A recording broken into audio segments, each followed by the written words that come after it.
নবনির্বাচিত মার্কিন president Donald Trump ২০ জানুয়ারি ওয়াশিংটনে মার্কিন প্রেসিডেন্ট হিসেবে শপথ নেবেন। এই অভিষেক অনুষ্ঠানে বিদায়ী প্রেসিডেন্ট জো বাইডেন সহ বিশ্বের বিভিন্ন দেশের রাষ্ট্রপ্রধান এবং গুরুত্বপূর্ণ ব্যক্তিরা উপস্থিত থাকবেন। এছাড়া প্রযুক্তি দুনিয়ার অনেক তারকারাও এই অনুষ্ঠানে অংশ নেবেন বলে জানা গেছে।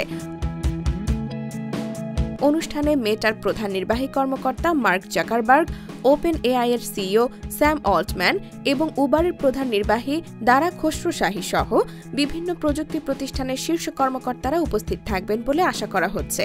মেটা এবং অ্যামাজন উভয় প্রতিষ্ঠানই ইতিমধ্যে অভিষেক অনুষ্ঠানের বিশেষ তহবিলে $10 লাখ মার্কিন অনুদান দিয়েছে। অন্যদিকে ওপেন এআই এর প্রধান স্যাম অল্টম্যান ব্যক্তিগতভাবে এই তহবিলের সমপরিমাণ অর্থ প্রদান করেছেন। উল্লেখ্য, গত ৫ নভেম্বর অনুষ্ঠিত মার্কিন প্রেসিডেন্ট নির্বাচনে রিপাবলিকান প্রার্থী ডোনাল্ড ট্রাম্প বিজয়ী হন। এরপর বিভিন্ন প্রযুক্তি উদ্যোক্তা ট্রাম্পের সঙ্গে বৈঠক করেছেন।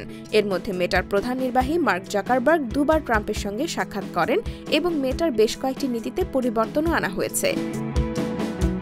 অন্যদিকে ওপেন এআই এর সিইও স্যাম অল্টম্যানের উপস্থিতি নিয়ে প্রযুক্তি বিশ্বে চলছে নানা জল্পনা। কারণ টেসলা ও স্পেস এক্স এর প্রতিষ্ঠাতা ইলন মাস্কের সঙ্গে স্যাম অল্টম্যানের শত্রুতার বিষয়টি সর্বজনবিদিত।